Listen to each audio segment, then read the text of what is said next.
stop. A family shop. Think Thayer. Come on, let's get rolling. Come on, let's get moving. Think Thayer.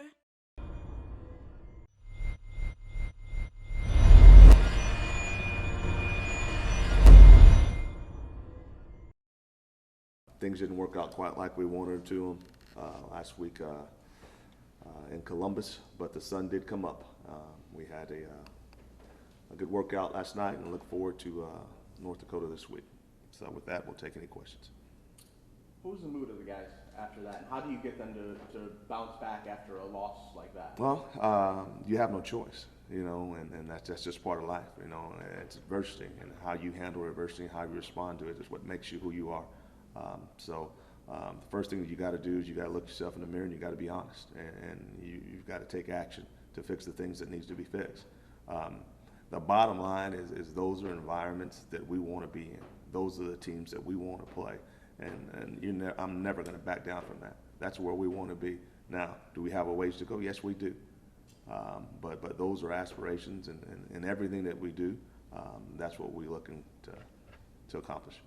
You had time to watch the film. What kind of things did you see? Well, there were a lot of plays left on the field. You know what I mean? And just from a coaching standpoint, one of the things you got to look at is you got to start to learn your team and figure out what they can and cannot do. And we put the kids probably in some situations we shouldn't put them in. You got to be honest with yourself, and just because it's what you like to do schematically, if that matchup's not there, then you don't do it, and you give them a chance to be successful. So we'll learn from it, we'll do what we have to do moving forward.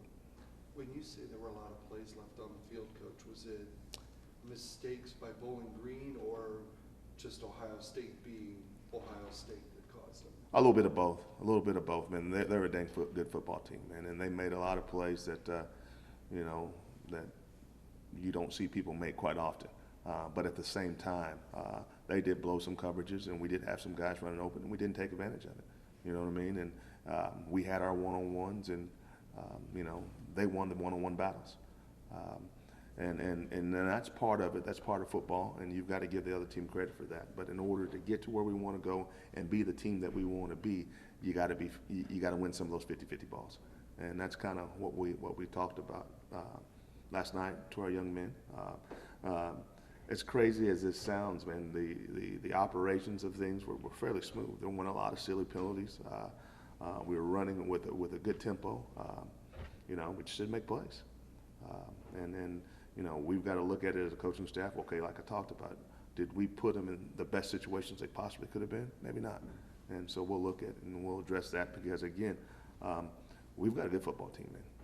And I think, there's 12 games left, and at the end of the day, we'll see where we stand, But we've got a good football team, and we've just got to find out the right ways to use them.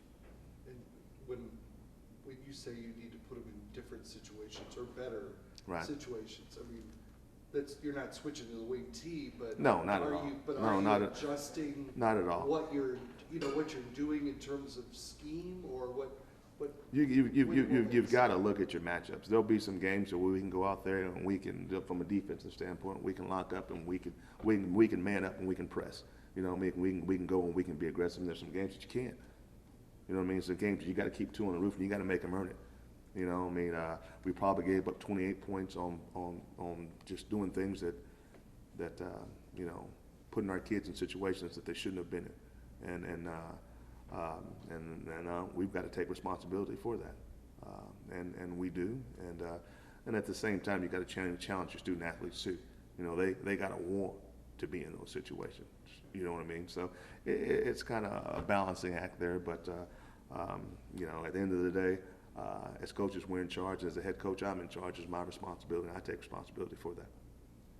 You feel like you're going to have a feisty, maybe pissed off group at practice this week because? Well, they've got a feisty, pissed off coach at practice, so they'll respond. Guys, they don't need that. I mean, these guys have been there, they've done that. And like I said, just like everything that they've done to this point, the way they handled yesterday's situation and coming back up to practice, man, I've been blown away. They were humbled, they were embarrassed, but they came back, heads up, ready to go to work. And to a man, each and every one of them came up and apologizing to me. You know what I mean? And really, as coaches, we ought to be apologizing to them. So their head's in the right place, and I think you'll see a pretty inspired football team Saturday afternoon. Was this as much of a learning experience for you guys as coaches as it was for them? Well, you know, I guess you could say that. You know, again, at the end of the day, and it's with any team, you've got to know your players and you got to know their abilities, and you can't ask them to do things that maybe they just can't do. So, in that standpoint, absolutely. How much do you learn, I guess, or how much did you learn about the team and the guys after the one game? Well, they're a very resilient group. They're a very prideful group. The mood in the locker room following the game was definitely one of disappointment and again, there was no finger pointing. There was no, well, we didn't do this, we didn't do this. Everybody got together and everybody took responsibility for their actions. So learned a lot about just, I guess the word I'm looking for is character of our football team. I mean, that's a tough situation to be in. You know what I mean? And you know, a lot of people that don't handle those situations quite well, and they did a great job of doing that. How excited are your guys now to get back home and play in this place? And Saturday can't get here soon enough. I mean, I think that was everybody's attitude last night. If we could come back and we could have played the next day, we would have. It's an awful taste to have in your mouth, and there's nothing that fixes it other than getting back out there and getting back at it again. I know you're early, or I assume you're early in the prep for North Dakota. What do you know about them at this point? Just looking at last week's game, Stony Brook, and you go back and film study of them, of their season last year, they were number 6 in the country in stopping the run. They're gonna load the box. They're gonna bring a lot of pressure. We've got to be able to handle that. And if we're able to do that, there may be some plays out there to be made. What have you seen from them offensively to this point? Well, offensively, again, I think they're going to try to ground it out a little bit and keep the ball away from us. They're a very disciplined football team. We've got our hands full. We've got to play good football. Is there a particular area of concern when you look back at Saturday? The whole thing was holistic. There were a lot of concerns when you go back and look at Saturday, but at the same time, my hat's off to the football team we played. That's a really good football team. But at the same time, man, it shouldn't have been like that. I mean, it shouldn't have been like that. So we got to look at it, and we just got to be honest with ourselves. Are there going to be any drastic changes? No. I mean, I think this is the team that we have. This is our 16 team, and kind of like I said earlier, I think when it's all said and done, we'll be where we want to be. Is it hard to gauge what you guys were kind of able or not able to do against a team like that kind of has that talent level? Well, a little bit. I mean, at times, they put 10 guys in the first 3 rounds last year, and I think moving forward they're going to put about 10 or 15 more. They were a very extremely talented football team. We went and I talked to Coach E. You gotta be realistic about some things. You look at Soto, and you look at Jamara, and you look at some of those guys, Milton, those guys. Those were their first games playing college football, and you throw them out there in front of 110. You say, go cover this 6'3" guy that runs a 4.4. I said, Coach, that's hard to do, but they'll get there. And the thing about it, they'll continue to fight, and we'll continue to give them every opportunity to be successful. How'd you guys come out of there health-wise?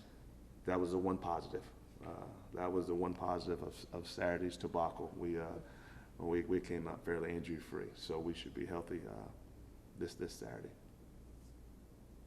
Your first home game.